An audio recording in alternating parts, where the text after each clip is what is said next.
Pada kesempatan di hari Minggu, hari perhentian yang Tuhan sediakan pada saat yang indah ini, minggu ini kalau dalam kalender gerejawi kita berada di minggu keempat sesudah Epifania yang biasa disebut dengan Septuagesima. Ya, di minggu Septuagesima ini bacaan firman-Nya ini diambil juga tentu berdasarkan bacaan firman Tuhan yang dalam rangka penyeragaman pemberitaan firman-Nya pada kesempatan ini diambil dalam 1 Korintus pasal 8 ayat 1 hingga ayat 13. Sekali lagi, bacaan yang ada ini tentu menjadi pembacaan bersama yang diambil dari Receive It Common Lectionary RCL untuk tahun 2021 ini bersama kita sebagai gerejanya. 1 Korintus pasal 8 ayat 1 hingga ayat 13.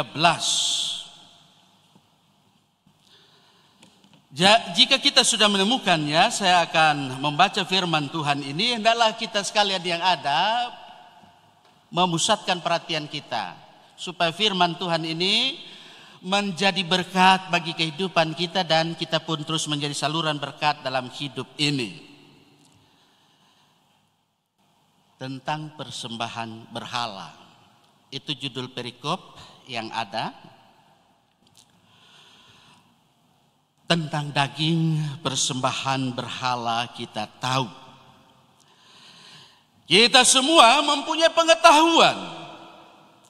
Pengetahuan yang demikian membuat orang menjadi sombong, tetapi kasih membangun. Jika ada seorang menyangka bahwa ia mempunyai suatu pengetahuan, maka ia belum juga mencapai pengetahuan sebagaimana yang harus dicapainya. Tetapi orang yang mengasihi Allah, ia dikenal oleh Allah. Tentang hal makan daging persembahan berhala kita tahu, tidak ada berhala di dunia dan tidak ada Allah lain daripada Allah yang esa. Sebab sungguh pun ada apa yang disebut Allah, baik di surga maupun di bumi, dan memang benar ada banyak Allah dan banyak Tuhan yang demikian. Namun bagi kita hanya ada satu Allah saja, yaitu Bapa, yang daripadanya berasal segala sesuatu yang untuk Dia kita hidup, dan satu Tuhan saja, yaitu Yesus Kristus, yang olehnya segala sesuatu telah dijadikan dan yang karena Dia kita hidup. Tetapi bukan semua orang yang mempunyai pengetahuan itu. Ada orang yang karena masih terus terikat pada berhala-berhala, makan daging itu sebagai daging persembahan berhala, dan oleh karena hati nurani mereka lemah, hati nurani mereka itu dinodai olehnya. Makanan tidak membawa kita lebih dekat kepada Allah. Kita tidak rugi apa-apa kalau tidak kita makan, dan kita tidak untung apa-apa kalau kita makan. Tetapi jagalah supaya kebebasanmu itu jangan menjadi batu sandungan bagi mereka yang lemah. Karena apabila orang melihat engkau yang mempunyai pengetahuan sedang duduk makan di dalam kuil berhala, bukankah orang yang lemah hati nuraninya itu dikuatkan untuk makan daging persembahan berhala? Dengan jalan demikian, orang yang lemah, yaitu saudaramu, yang untuknya Kristus telah mati, menjadi binasa karena pengetahuanmu. Jika engkau secara demikian berdosa terhadap saudara-saudaramu dan melukai hati nurani mereka yang lemah, engkau pada hakikatnya berdosa terhadap Kristus. Karena itu, apabila makanan menjadi batu sandungan bagi saudaraku, aku untuk selama-lamanya tidak akan mau makan daging lagi, supaya aku jangan menjadi batu sandungan bagi saudaraku. Saudara-saudara, itulah firman Tuhan pada kesempatan yang berbahagia ini, di hari Minggu, hari perhentian yang di mana kita boleh beribadah saat ini. Baik yang ada di rumah, yang tentu stay home, dan saat ini kita bersama hadir dalam ibadah ini. Firman-Nya ini tentu akan senantiasa satu kebahagiaan dalam hidup ini, sebagaimana firman-Nya dalam Wahyu pasal 3 ayat 6. Barang siapa yang bertelinga, hendaklah ia mendengar apa yang dikatakan Roh kepada jemaat. Haleluya. Haleluya. Haleluya.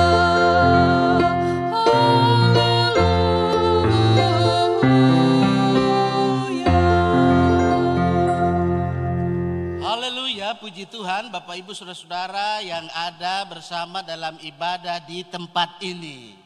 GPD Getsemani Maesa Palu dan juga yang sempat merelai YouTube kami yang ada.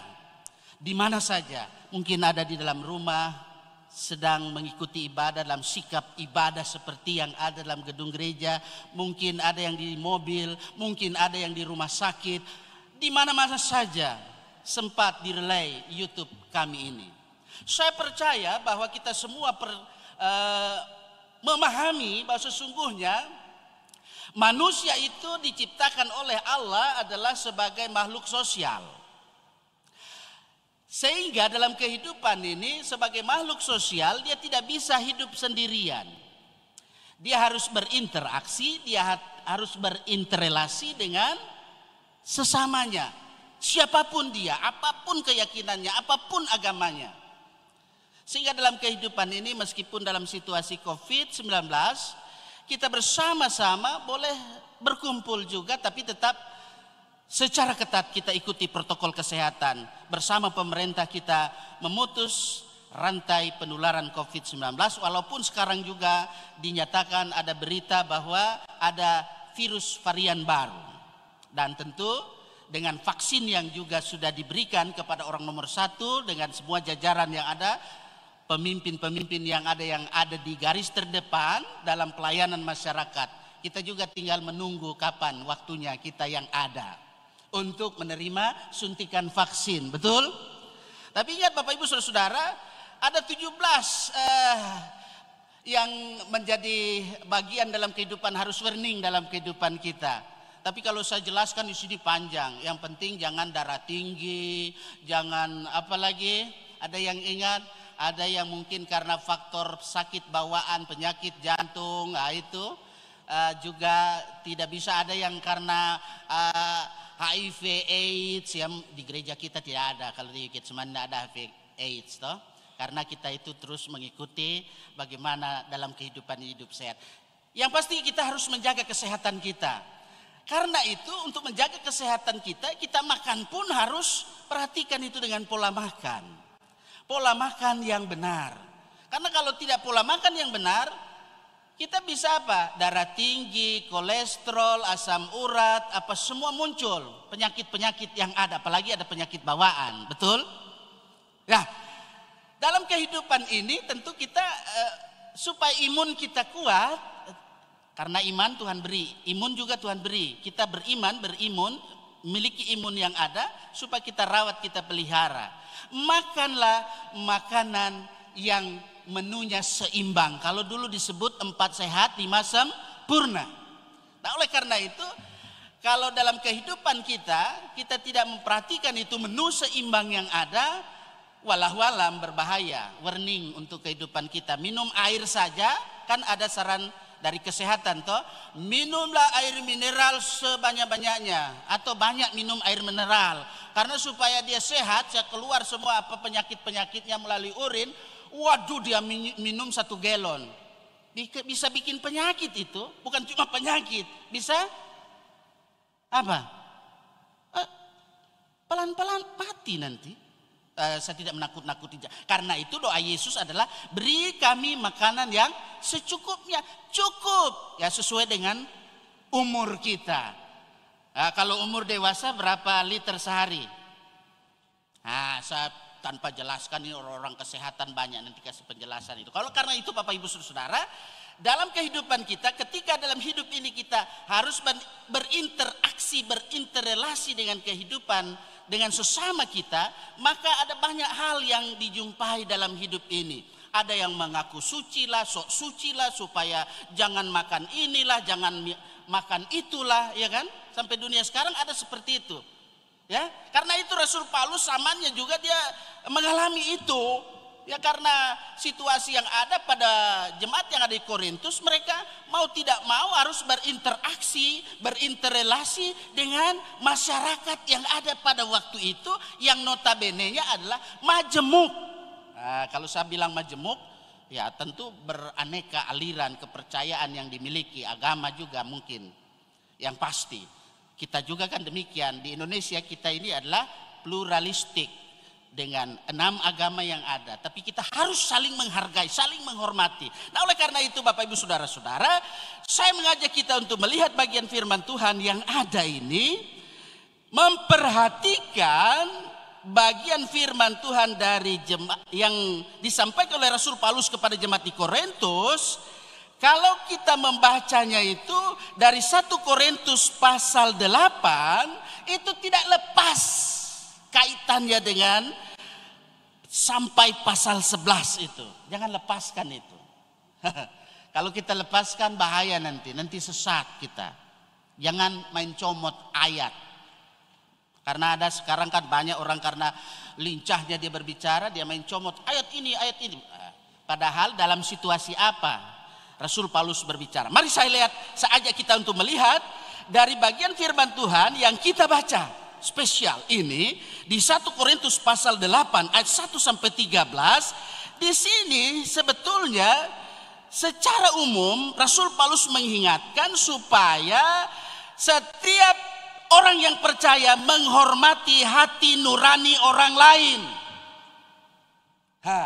Bisa dipahami itu. Bagaimana menghormati hati nurani orang lain? Kita pasti juga menghormati hati nurani kita, bukan?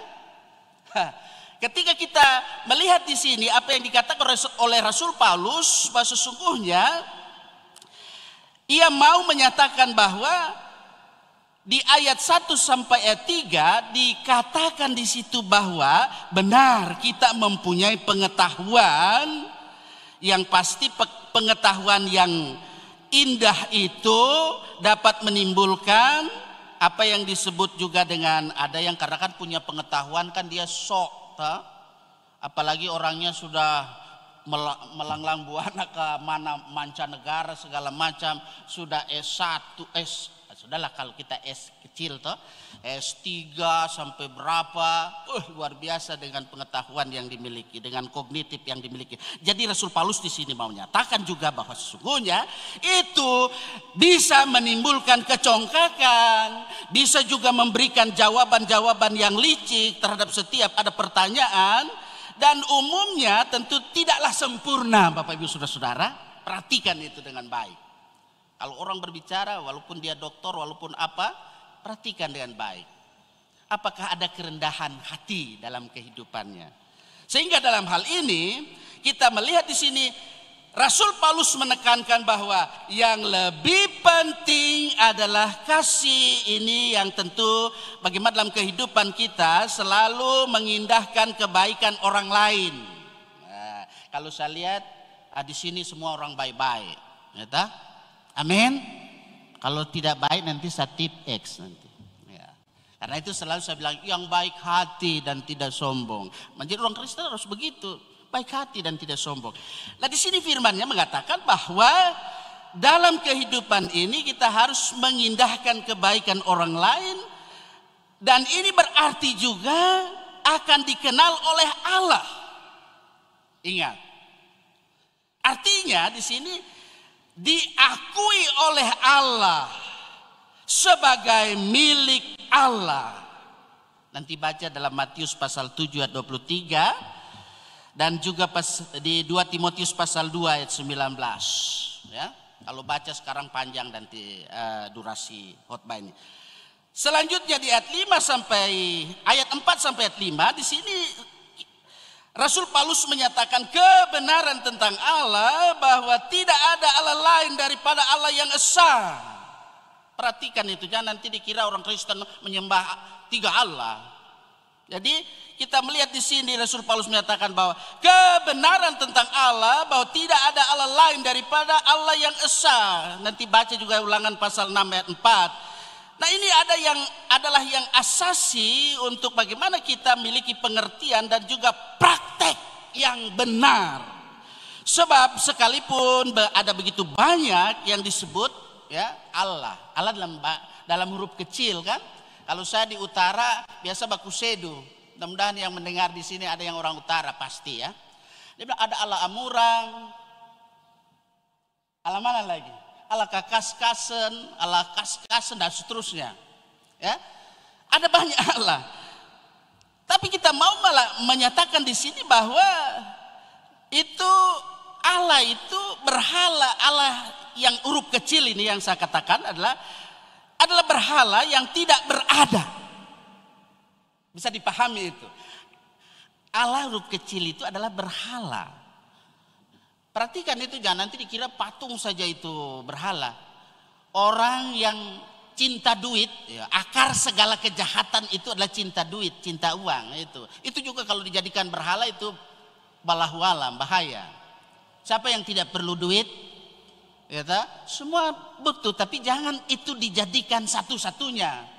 Sehingga ada yang sudah korupsi, ya sampai sekarang kan masih ada itu KPK cari-cari orang.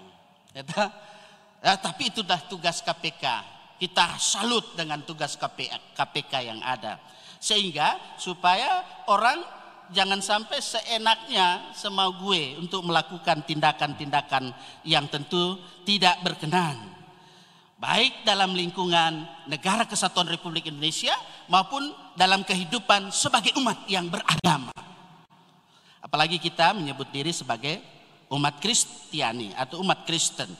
Jadi saudara-saudara yang saya kasih dalam kasih Tuhan, Rasul Paulus di sini juga menambahkan bahwa sesungguhnya ketika dalam kehidupan ini kita masih bingung, kita masih ragu semua itu karena apa? Kita tidak mau dituntun oleh roh hikmat itu, parakletos itu, roh kudus itu. Kita masih banyak dipengaruhi oleh roh jahat itu, kuasa si jahat itu. Roh-roh jahat itulah yang selalu motivasi, mendorong pertumbuhan bagaimana dalam kehidupan ini. Menyembah berhala, bolehlah, tidak dilihat orang. Bahaya itu, gitu. Ya nanti dikira menyembah patung saja seperti tadi, hati-hati itu. Uang itu akar segala kejahatan, ya. Jadi jangan sampai terjadi. Oleh karena itu saudara-saudara, kehidupan kita ini ketika kita membaca ayat selanjutnya di ayat 6 dari perikop yang kita baca tadi, kita menjumpai ciri khas bagi kita sebagai orang yang percaya adalah bagaimana kita hidup bukan mengakui Allah huruf kecil, ya. Jangan Allah yang seperti saya sebut tadi, tapi Allah yang huruf besar, ya. Jadi kita diberikan bagaimana dalam kehidupan ini memiliki ciri khas dalam kehidupan yang mengakui satu Allah sebagai Bapa. Dan nanti bilang, kapan kamu dibantu lebih dan melahirkan jadi anak Allah? Bukan seperti itu, ya. Jadi kita melihat keunikannya di sini.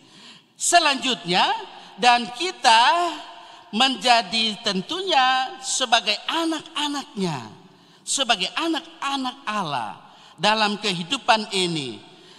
Ketika dalam kehidupan ini kita mengakui Allah saja sebagai Bapa dan sebagai sebab pertama dan yang terakhir dari segala sesuatu yang bersama-sama dengan Dia, mengakui Yesus Kristus juga sebagai Tuhan.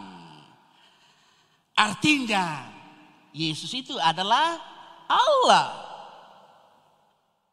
dan Dia juga sebagai pengantara segala sesuatu yang Ia nyatakan dalam hidup ini. Sehingga masuk di ayat 7 dikatakan di situ bahwa ada orang yang dalam tanda kutip apa? Lemah, ya. Sebagai orang yang lemah, orang yang percaya kepada Kristus karena mereka masih belum yakin, ya kan, sampai sekarang kan ada orang Kristen begitu. Hanya Kristennya apa? KTP, ya toh? Apalagi kalau khotbahnya dia suka hanya lawak saja supaya tidak mengantuk kata. Padahal jadi kering nanti orang Kristen itu kalau cuma diisi lawak saya boleh, bukan tidak boleh, ya toh? Jadi dalam kehidupan kita ini jangan kita menjadi orang lemah. Nah karena itu di sini dikatakan di ayat 7 bahwa ada orang yang lemah sebagai orang percaya kepada Kristus karena mereka masih belum yakin bahwa berhala itu benar-benar berada seperti Allah berada. Dia tidak tentu dalam hidup ini merasa seperti memang ya berbuat salah jika mereka itu makan daging yang telah dipersembahkan kepada berhala. Nah ini sudah masuk pada klimaks ini. Bagaimana dalam hidup ini? Kalau kita perhatikan di sini bahwa ketika orang yang lemah itu dia goyah, ya toh, ketika diperhadapkan dengan bagaimana makan daging yang telah dipersembahkan kepada berhala, hati nuraninya itu dinodai. Masih ingat tadi kan itu perikop ini sebenarnya berbicara itu. Hati nurani mereka dinodai. Bukan oleh makanan itu sendiri. Nanti juga Bu kasih apa saja tanda pembatas di Alkitab. Kan ada tanda-tanda pembatas diberikan itu kalau selamat hari ulang tahun ada itu tanda pembatasnya. Jadi di Markus pasal 7 ayat 18 dan 19 nanti dibaca di rumah. Dan di sini kita juga menjumpai bahwa ketika dalam kehidupan ini hati nurani orang yang lemah itu dinodai bukan oleh makan itu sendiri, tapi dengan berbuat sesuatu yang hati nuraninya yang hingga kini belum dicerahkan. Mudah-mudahan kita sudah dicerahkan, amin. Ya. Sehingga dalam kehidupan ini ketika orang yang lemah, hati nuraninya hingga kini belum dicerahkan, dia menanggap bagi dirinya salah. Nah, itu. Nanti lihat dalam perbandingan ayatnya itu juga ya, Roma pasal 14 ayat 23. Sehingga dalam ayat 8 di situ Rasul Paulus menyatakan bahwa makan atau tidak makan, makan tidak mempengaruhi kedudukan orang terhadap Allah. Perhatikan itu. Tapi jangan juga golojo. Seperti tadi toh. So diingatkan Amsal pasal 23 ayat 2 sampai 3. Siapa yang masih ingat? Kalau saya biasa kalau apa walaupun sudah didoakan, jadi bilang sudah didoakan pendeta. Jika engkau makan yang enak itu kan daging enak toh. Taruhlah pisau di leher. Jangan lagi tafsirkan jadi letterlux lagi Arafia. Oh, pendeta bilang taruh pisau, makan. Itu berarti warning. Ada yang riwayat asam urat kurangi. Bukan berarti tidak boleh toh. Tapi kalau memang tidak boleh ya jangan. Nanti sampai di rumah so kesakitan lagi, kasihan lagi, ya toh? Nah, oleh karena itu Bapak Ibu Saudara yang saya kasih dalam kasih Tuhan, jelas di sini bahwa dalam hidup ini ketika kita memperhatikan bagian firman ini akan mengubahkan pola hidup kita. Ketika kita lanjut di ayat 9 sampai 10, di situ Rasul Paulus katakan, tapi orang yang mempunyai pengetahuan, seorang Kristen yang sudah mendapat pencerahan, yang memakai kebebasannya untuk makan pada zaman waktu yang ada ini diadakan ya ketika kan biasanya kan dapat undangan toh, undangan dari saudara kita ini, ya, yang mungkin tidak sealiran dengan kita toh.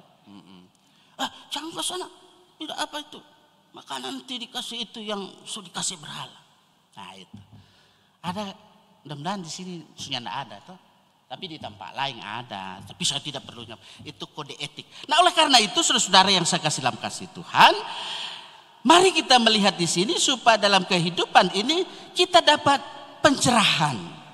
Kita dicerahkan untuk melakukan hal-hal yang tentunya berkenan di hadapan Allah. Ayat 11 supaya kita jangan terlalu panjang di situ. Sehingga dengan sangat kita memperhatikan bagian ini agar dalam hidup ini kita berhati-hati mempergunakan pengetahuan.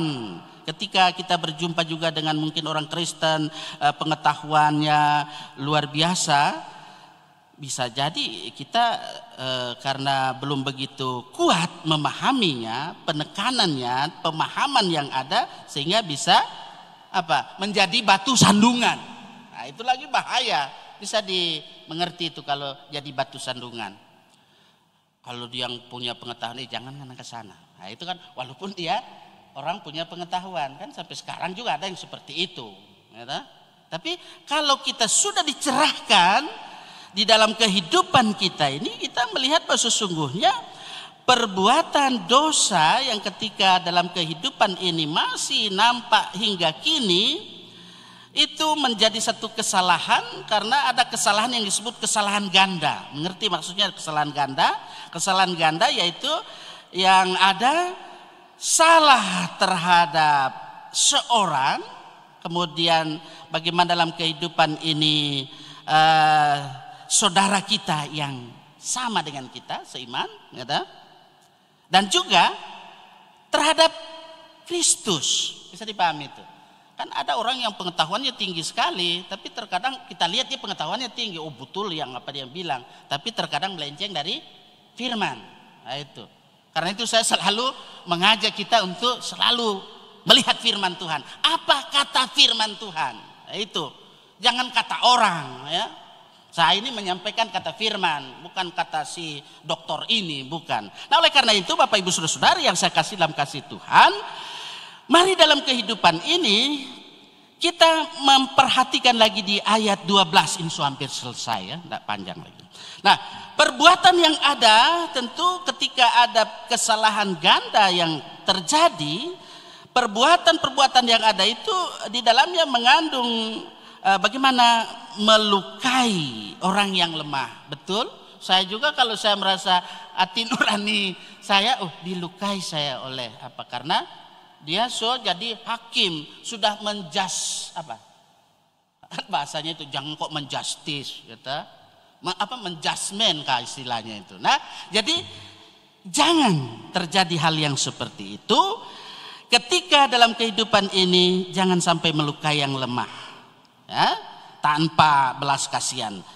Yang terakhir di ayat 13, karena itu Rasul Paulus dia memberi konklusi. Mari kita lihat apa yang dia rangkum dari apa yang dia jelaskan dari awal tadi.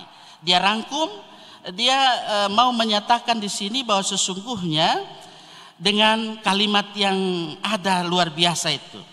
Karena itu Rasul Paulus dia rangkumkan bahwa jika perbuatan-perbuatan yang tidak salah dilakukan oleh seorang Kristen yang tentu dalam hal ini sudah matang, tapi menyebabkan seorang beriman lain menjadi ternodai hati nuraninya, maka yang pertama tadi harus tentunya mau tak mau dalam hidup ini pergunakan haknya untuk berbuat yang demikian, yang tentu yang baik, yang berkenan kepada Allah. Namun pernyataan Rasul Paulus yang ada mengingatkan kepada kita itu bukan mutlak juga ya. Bukan mutlak juga. Tapi yang dia mau katakan di sini ada sesuatu yang bersyarat. Ia tak berkata bahwa sejak itu ia akan binasa, tidak makan daging, melainkan hanya apabila dan jika makan seperti itu dapat menjadi batu sandungan. Bisa dipahami itu? Mudah-mudahan bisa. Karena ini saya berbicara dari kerugmanya ini, dari bagian firman ini. Jadi sekali lagi saya mau katakan Bapak Ibu Saudara-saudara, sebenarnya makan yang kita, nanti soal minum ya, karena ini saya bicara dari perikop ini soal makan daging ya. Jadi makan daging yang ada itu tidak menjadikan kita lebih dekat dengan Tuhan. Melainkan dalam kehidupan ini, bagaimana dalam kehidupan kita jangan nodai hati nurani seseorang yang masih lemah. Termasuk mungkin kita masih lemah. Terus harus ada pencerahan dalam kehidupan kita. Selalulah baca kitab suci, doa tiap hari. Bukan cuma baca saja, tapi bagaimana kita mengerti, memahami, kita aplikasikan dalam kehidupan sehari-hari. Sehingga kemanapun kita pergi, biar dia dokter, kalau dia salah, salah itu Pak. Bukan begitu Pak. Bukan begitu Bu, yang ada dari firman Tuhan. Seperti ini kerugmanya. Nah, oleh karena itu, Bapak Ibu Saudara-saudara yang saya kasih dalam kasih Tuhan, dalam situasi COVID-19, kembali juga saya selalu tak bosan-bosan menyampaikan itu COVID-19. Jangan nanti suntikan vaksin datang, lewat kita. Karena ada 17 itu poin yang tidak bisa menerima suntikan itu. Ya, nanti baca juga di YouTube itu. Ya, kalau saya sampaikan nanti panjang. Nah oleh karena itu Bapak Ibu Saudara, dalam kehidupan ini apa yang dihalalkan oleh Allah jangan sekali-kali diharamkan. Karena itu terimalah segala sesuatu itu dalam doa dan ucapan syukur kepada Allah. Karena dia sumber berkat dalam kehidupan kita. Yang haram itu apa? Kalau kita makan sutalalu galojo, ya toh? Bikin asam urat, bikin kolesterol, bikin apa lagi gatal-gatal, alergi, ayo so haram itu. Yang coba-coba biar sudah didoakan, bilang pendeta sudah didoakan toh. Amsal 23 ayat 2 dan 3. Bukan berarti kita tidak boleh makan. Ingat doa Yesus. Apa doa Yesus yang diajarkan? Berilah kami makanan yang secukupnya. Jangan lagi ada di pesta kan dia ambil banyak-banyak. Dia isi nasi, dia enggak habis karena dia pikir ekstra kolesterol. Akhirnya kasihan juga kan yang punya hajat, banyak apa itu, padahal berkat Tuhan itu harus di apa? Di apa? Dinikmati dengan penuh syukur. Jangan buang-buang makanan, nanti dia menangis. Itu ada lagunya, tapi saya tidak nyanyikan itu.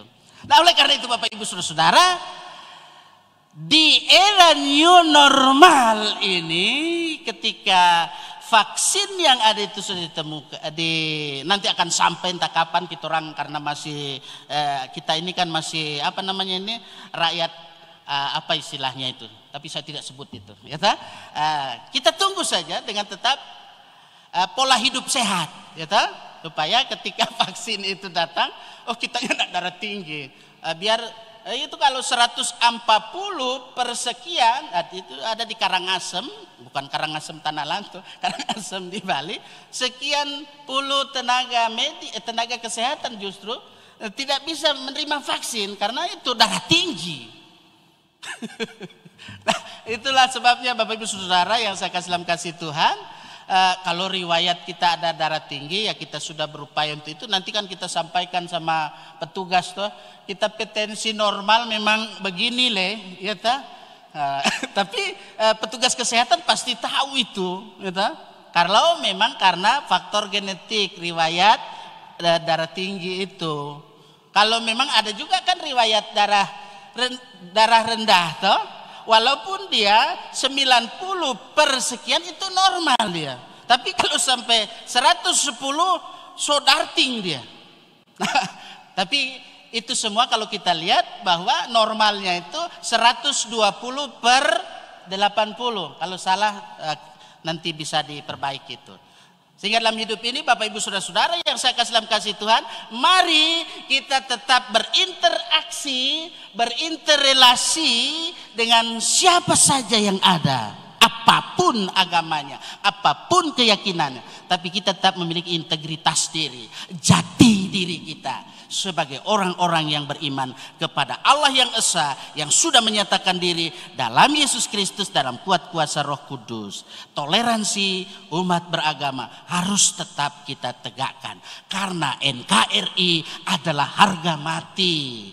Pancasila, Undang-Undang Dasar tahun 1945, kemudian kita lihat di situ bahwa sesungguhnya kemajemukan yang ada, pluralitas yang ada adalah satu kekayaan aset bangsa kita. Luar biasa kita di Indonesia ini. Walaupun kemarin di Sumatera Barat, di Kalimantan juga ya banjir.